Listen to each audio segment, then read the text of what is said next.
Good morning. Man, I got the bus loaded up on a trailer and I'm getting ready to take it to Longview, Texas to Oak Hill Automotive and have them do a tuning and valve check on it, just make sure everything's cool. Give a big shout out to my buddy Barry for letting me borrow his trailer all the time. My shit breaks down frequently.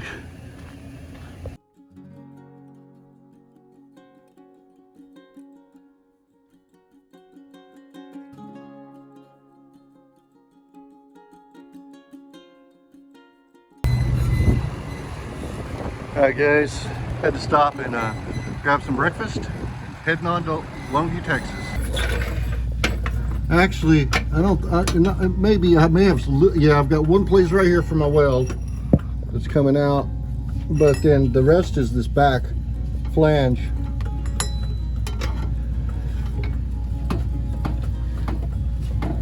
This back flange is leaking bad.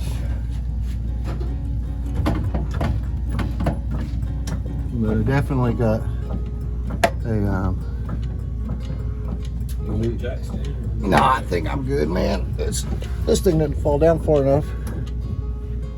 What is it?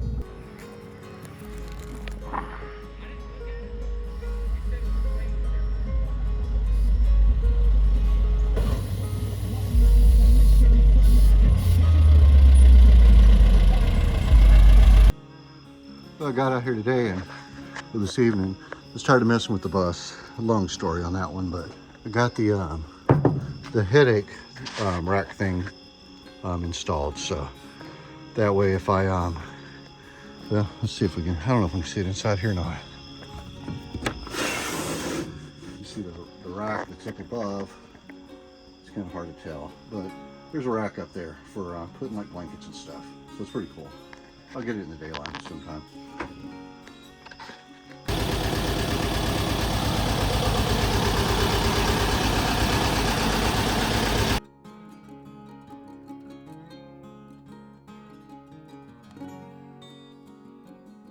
What's up guys, I'm driving back from Longview right now.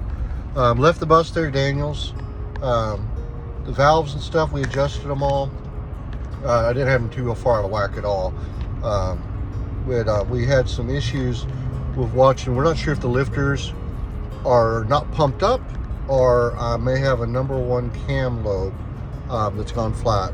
So tomorrow afternoon, I'm gonna come back over here and we're gonna pull the rockers off of it and rotate the motor with somebody holding a push rod and just see the distance they're traveling out of the push rod tube holes.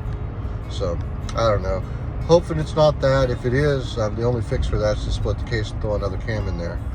So we'll just see, hope for the best. Hope it's just the hydraulic lifter is not pumped up. We'll see. All right, update on the bus. Leaving again at 5 o'clock from Longview. Got the bus out, drove it for a while today, could never get the lifters to come up on it, and so I went ahead and pulled the push rod tubes, pulled the lifters out, and we're going to go to solid lifters tomorrow morning. So I got to come back over here to put it back together. But yeah, still no happy. Working on it, but no happy. But just want to give you guys an update, and the saga continues. Well boys, no happy. We got something on the internals, slapping a rod, the cam gears come loose on it. We don't know, but it's a no-go. Wait.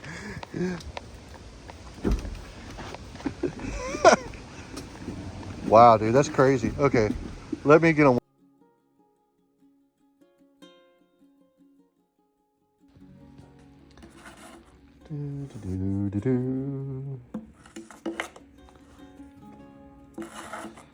This is gnarly. Hope the rat's not still in there.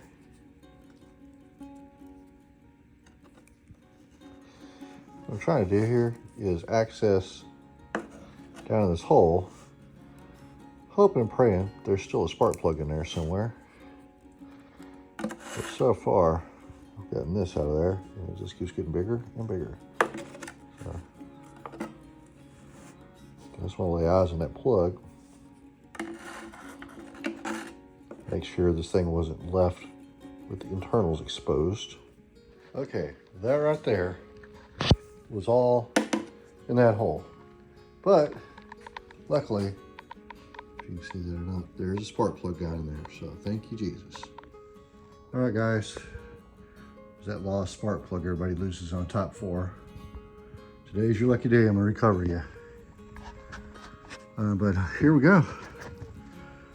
Just getting it all stripped down and start cleaning it up. And then once I feel comfortable with it clean as I get the heads, I'll take the spark plugs and start spraying them down and getting ready to remove. I'm tearing this bad boy down to a short block and pile of crap over there. But I'm about done, about to go in and get a shower at this point. But yeah, just making progress, trying a little bit every day. Yeah, just like that, it's all tore apart. All them pieces down there are a mess and need to be cleaned if I use any of them. But mostly, I'm interested in seeing the condition of this. But soaking the spark plugs before I even try to turn them. And tomorrow, I'll probably roll this thing outside and pressure wash it, using some of that super clean magic. And then we'll take it from there. Guys, at this point, I'm getting ready to pressure wash this motor. I made these block off plates for each side and tightened them up, and then all the little holes, anything that any water could get in, I taped up that wasn't done. But so it should keep it fairly dry. I mean, if it doesn't, it doesn't. I'll figure it out. But I just wanted, I got to get this thing clean. I can't work on it like this. All right, I've got the motor out here. I've got the block offs on it. Now I'm just going to soak it down with today's video sponsor, Super Clean. Man, it's great for tough tasks, cleaning, degreasing. They've always supported the channel. So we're gonna go ahead and put the product to the test on this one.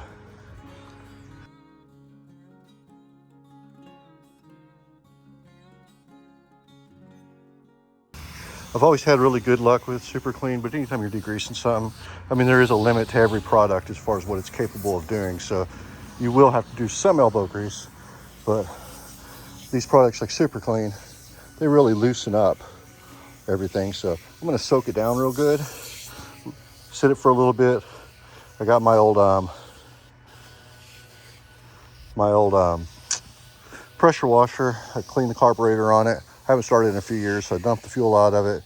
Got some fresh petroleum fuel rather than ethanol. And then I'm gonna go at it on this thing and see if I can make a mess. All right, letting it Super Clean do its thing. I've gotten one round of pressure washing, letting it soak again for a few minutes, and then we'll hit it again. All right, now I'm gonna let it sit out here and dry for a little bit, but cleaned up pretty good. I mean, it's not gonna be perfect, but it's a whole lot easier to handle and mess around with when it doesn't have, 20 years of rat poop on it. So. Hey guys, welcome back to Rusty Dubs. Back out here again. Took a little break for a little bit. Been battling the bus. The bus is not happy.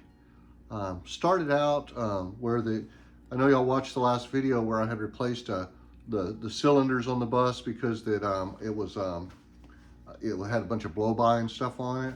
Well, once I got it all together, I checked it again, and I had 3% leak down on 3 of the cylinders, but one of them still had 18. So I took it apart, took the heads in, had them recut the edge of the inside of the head. They call it decking, where that it would mate perfectly up against the cylinder, would have hopefully any blow by, and put it back together. Still couldn't get it to tune. Man, I went back and forth trying to get it to run right, and it just wasn't right. So I figured, man, it's time to call a friend, phone a friend. I got a hold of the guys over in Longview, Texas at Oak Hill Automotive. It's a 50-year-old Volkswagen shop. There's a guy there named Daniel that's super knowledgeable on these buses, and he let me bring it in and kind of looked over my shoulder while I was trying to diagnose what was going on, thinking maybe the hydraulic valves were not pumping up or something. So we messed around with it, got it running where I could drive it, but it still was really, really loud. And so we're like, well, maybe these hydraulic valves have failed. So I went ahead and I pulled the hydraulic valves.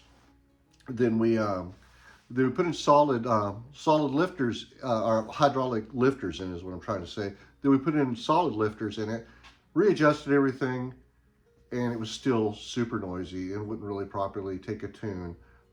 We were looking at it acting oddly when you had a timing light on it, revving it up and stuff, where it seemed like the timing was all over the place.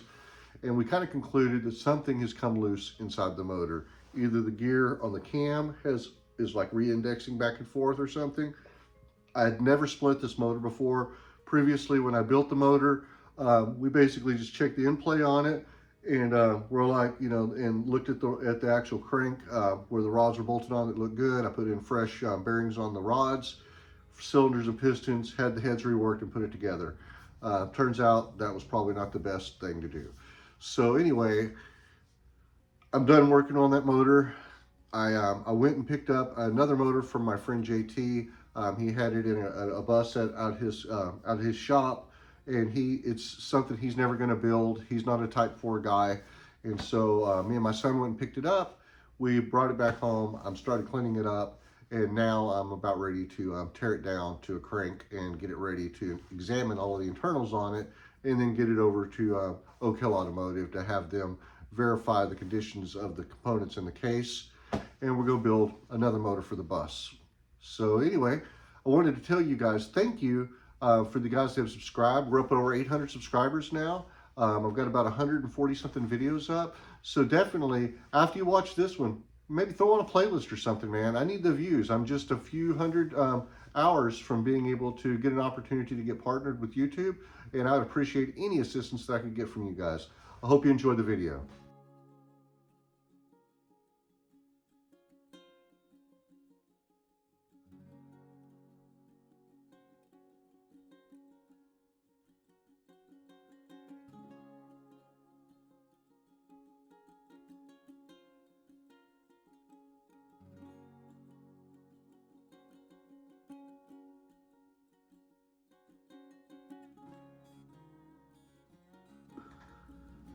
All right, guys, that didn't take too long, but we're at the point now where I'm soaking all the bolts on the case and stuff, just to make sure that I don't pull a stud or something. So I'm gonna let it sit for a little while, but everything came apart pretty good. Doesn't look horrible. So we'll see how this all goes. I gotta figure out if I wanna take the flywheel off before I split the case, or just leave the flywheel on there. That way I can stand the crank up and, you know, take it apart and stuff. It's a lot nice to have a stand on it, but I don't know, this is a little bit different than a Type 1. But anyway, guys, till next time, man, thanks for watching. Give the video a thumbs up. Drop me a comment, tell me what you think. And man, put them playlists on, let them play. I need the hours. Take care. Peace. Guys, now it's out. Now I just need to clean up everything around here, start stripping it down and dressing out the new short block. And we'll see if we get this bad boy back on the road ASAP.